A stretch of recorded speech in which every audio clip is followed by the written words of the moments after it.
Yon, welcome back sa ating YouTube channel, Ronde TV mo. Yun ang confirm na na itong mga hawak na dokumento ni Senador Win Gatchalian na nagsasabi nga na itong si Mayor Alice Guo ay siya nga si Guo Huaping. Inamin na nga ng Bureau of Immigration. Authentic na itong mga kababayan at nagbula daw ito sa kanila. Ayun pa nga kay Senador Win Gatchalian, itong si Mayor Alice Guo o Guo Huaping ay dumating dito sa ating bansa na 13 taong gulang na. Kaya nga hindi niya may kwento mga kababayan sa nangyaring Senate hearing kung ano ba yung mga naranasan niya nung kabataan niya dito sa Pilipinas. Doon sa kanyang sinasabi na lumaki siya sa farm dahil hindi pala ito pinanganak dito sa ating bansa at wala talagang dugong Pinoy. Purong insik daw talaga itong mga kababayan ayon kay Senador Win Gatchalian. At mariin namang itinanggi ng kampo ni Mayor Alice Guo, talagang hindi talaga aaminin nitong kampo ni Mayor Alice Guo, lalong-lalo na itong si Mayor Alice Guo. Ilang beses na ba nating nakitang nagsisinungaling ito? Laging sinasabi niya, hindi ko alam, Your Honor.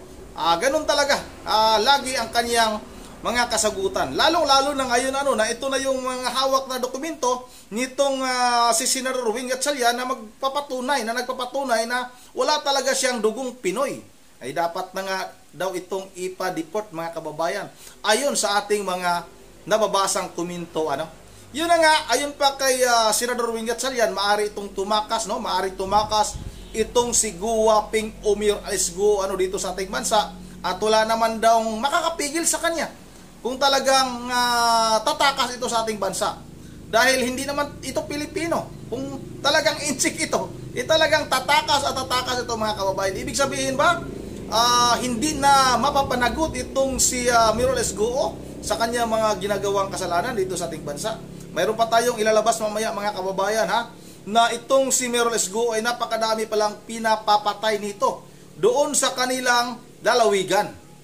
At doon pa rin, doon sa sa may sa may Purak, Pampanga. Magkaano lang daw itong Purak at saka itong Pugo sa Purak at itong Pugo sa Banban ay may connection daw ito. Doon sa Purak marami ding pinapapatay, dito din sa may Bamban napakadami daw insik na pinapapatay tapos ibinaon at siniminto pa. Mamaya-maya ilalabas din natin yan mga kababayan.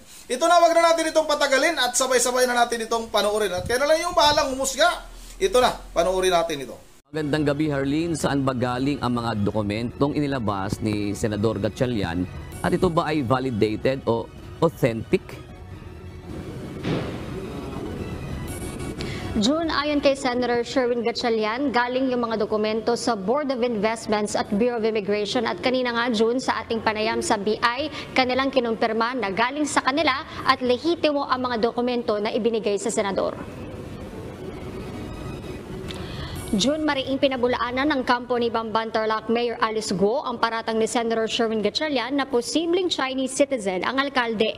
Kahapon, naglabas ang mambabatas ng kopya ng Special Investors Resident Visa na ibinigay anya ng Board of Investments at mga dokumento mula Bureau of Immigration o BI kung saan lumalabas umano na posibleng Guo Huaping ang totoong pangalan ni Mayor Guo. Pumasok anya sa Pilipinas ang alkalde noong January 2003 noong siya ay 13 taong gulang pa lamang.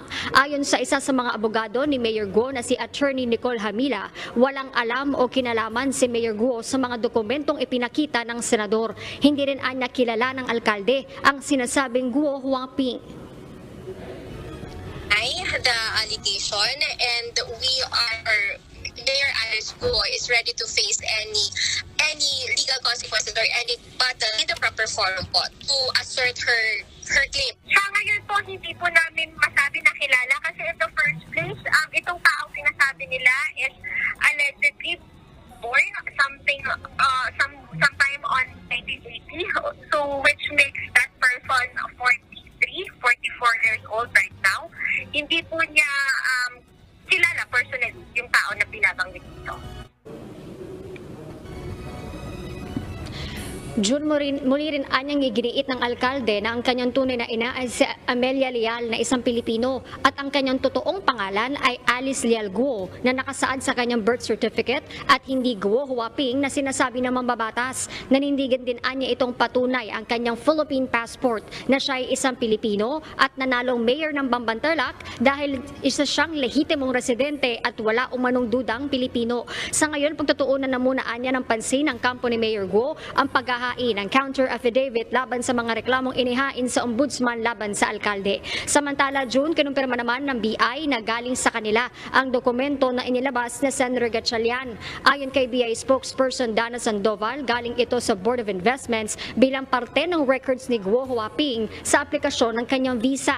Isaan niya si Guo Huaping na nakadeklarang isa sa mga independent ni Lin Wenyi na siya namang pinaghihinalaan ng ilang mambabatas na totoong ina ni Mayor Guo. Itong Guo Huaping na ito used to have an investor's visa which was cancelled already in 2011. Ngunit nang matanong kung iisang tao lang si Mayor Guo at Guo Huaping, sagot ng BI, I don't want to preempt the results of the investigation. So far, ito lang po siguro muna yung masasabi ko that we are confirming that the document is authentic and we send it to the office of Senator Gatchalian. Gayunman, patuloy anya ang pakikipagtulungan ng BI sa Senado para sa pagbibigay ng mga kinakailangang dokumento gaya ng travel records at passports. Naniniwala rin ng BI na dapat lang matuldukan ang pag-i-issue ng government documents sa mga dayuhan na illegal na nakakapasok sa bansa. June, sa kakatapos nga lang na press conference si Senator Gatchalian ay kumbinsido siya na iisang tao lang si Mayor Guo at yung sinasabing Guo Huaping na nakita doon sa visa at naniniwala siya na dalawa yung passports ni Mayor Guo na meron siyang Chinese at Philippine passports. Samantala, June, nanawagan din si Senator Gatchalian sa Office of the Solicitor General na kumuha rin ng mga official records mula sa iba't ibang government agencies para magamit dun sa paghahain ng quo warranto petition laban kay Mayor Guo at nanawagan nga siya na bilisan na ng Solgen yung pag-iimbestiga kay Mayor Guo at makapag-file na nitong kaso para anya mapigilan si Mayor Guo na tumakbo pa sa susunod na eleksyon o sa 2025 elections dahil nabanggit din ng kanyang abogado na mayroong plano si Mayor Guo na tumakbo ulit sa susunod na eleksyon sa susunod na taon. Samantala, June, sa susunod na linggo ay magkakaroon na ulit ng pagdinig ang Senate Committee on Women kaugnay dito sa issue ni Mayor Guo at tatalakayin na rin, June, ang ni-raid na Pogo Hub sa Porac, Pampanga. At yun muna ang update mula rito sa Senado. Balik sa'yo, June. Oo. Sa report mo, Harleen, nabanggit lamang yung hinihinalang ina. Ano po? Sino ba yung tatay noong Guo Huaping? Meron bang record doon sa sinasabi na yan ni Senator Gatchalian? June, nakita nila si Guo Huaping dahil batay doon sa nilabas na SIRV na mula sa Bureau of Immigration at Board of Investment, si Lin Wenyi at saka yung si Jiang Zhongguo na sinasabing ama ni Mayor Alice Guo na ang pangalan niya sa Filipino ay Angelito Guo. Sila yung dalawang naka-apply doon sa SIRV ng Board of Investments at doon nakita yung mga ilang dependents na kasama nila at isa nga doon yung Guo Huaping na meron namang picture na nakuha din si Senator Gatchalian na para sa kanya ay kamukhang-kamukha ni Mayor Alice Guo. Kaya yun yung naging basehan niya, June, na iisa lamang itong Guo Huaping at si Mayor Alice Guo, June. No, doon ba sa mga dependents yung sinasabi mo, Harleen, meron ba doon na sinasabi ng mga nakapatid ni Mayor Guo?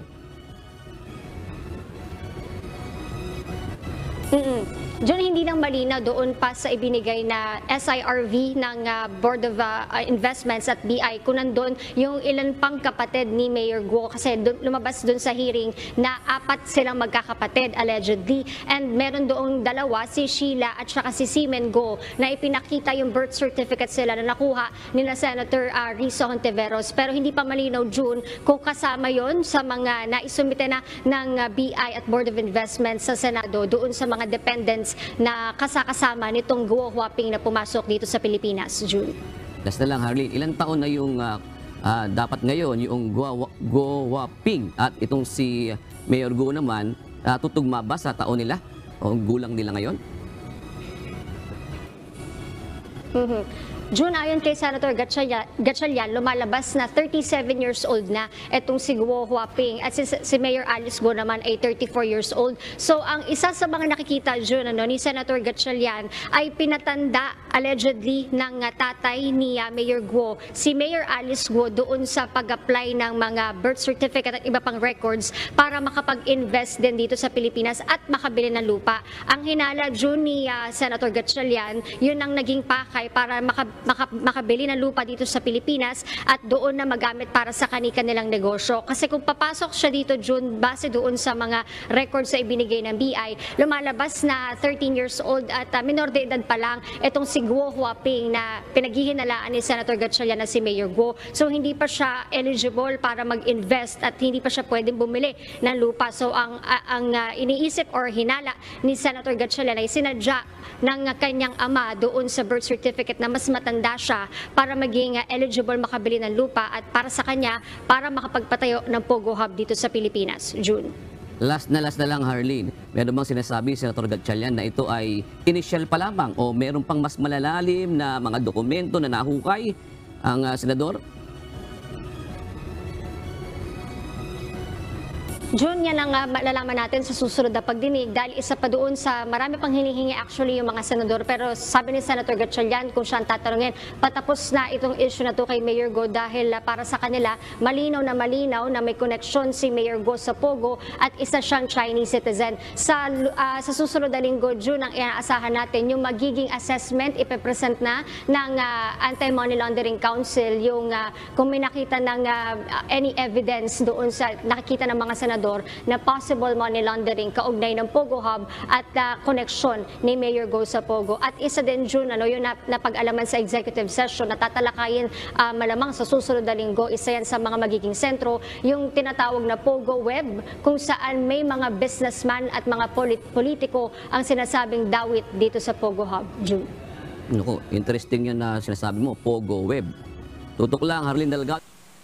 Yun ang hindi naman talaga tayo nagugulat na may mga kasama itong politiko, mga matataas na opisyal dito sa ating bansa. Hindi natin hindi natin ikakagulat yan. Dahil ganoon naman talaga ang kalakaran dito sa ating bansa. Kung saan yung mga illegal, pinapatakbo ito ng ating mga matataas na opisyal sa ating bansa.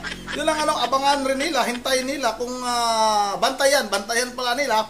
Baka ito ngang si Guo Huaping o Mayor Alice Guo ay tatakas ito, aalis ito ng ating bansa kasi ayon nga kay Senador Win Gatchalian, maari daw talagang gawin ito ni Mayor Alice Guo at hindi daw ito kayang pigilan ng Senado o ng ating bansa dahil pag Chinese citizen itong si Mayor Alice Guo ay malaya siya makabalik doon sa kanilang bansa.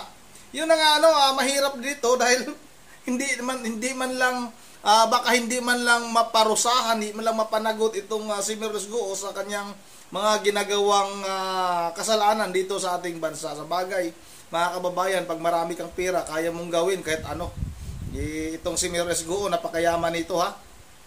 Yun ang haintayin na lang natin yung mga sinasabi din ni Senador Win Gatchalian na mas may mga mabigat pa siyang mga hawak na dokumento na nagpapatunay nga na itong si Mayor Alice Guo ay wala talagang dugong Pinoy. Purong insik talaga ito. Kung meron talaga kayong mga hawak na dokumento, bilisan nyo na. Baka nga makatakas pa ito, hindi matatapos itong Senate hearing. Huwag nyo nang hintayin yung eleksyon. Darating na eleksyon ngayong 2025. Dahil kung talagang ito si Mayor Alice Guo ay siya nga si Guo Huaping, hindi na ito magtatagal dito sa ating bansa. Tatakas ito. Dahil ayaw niyang makulong dito sa ating bansa. Pero mga kababayan alam naman natin na yung ating bansa, pag maraming pera, itong mga taga Bureau of Immigration, mabilis itong mabilis itong magpapalusot ng mga illegal. Yun ang dito lang muna at bago tayo magtatapos, ay mag-shout out na muna tayo. Shout out kay Ma'am Berjever Religious ng Pulilan, Bulacan. Shout out na rin kay Ma'am Joyce ng Japan na shout out. Shout out rin kay Salumi Alipuyo. Shout out rin kay Isil Isiha. Shout out na rin kay Jacqueline Kinisio. At shout out kay Chutsi, shout out kay Miles Smile, shout out ha. John Is, shout out. Armando Victorious, shout out. At shout out rin kay Nuli Balyenas at kay Josepina Pu. Yun ang dito lang muna. Once again, this is Rundit TV mo. At ingat ang lahat. God bless bawat isa sa atin.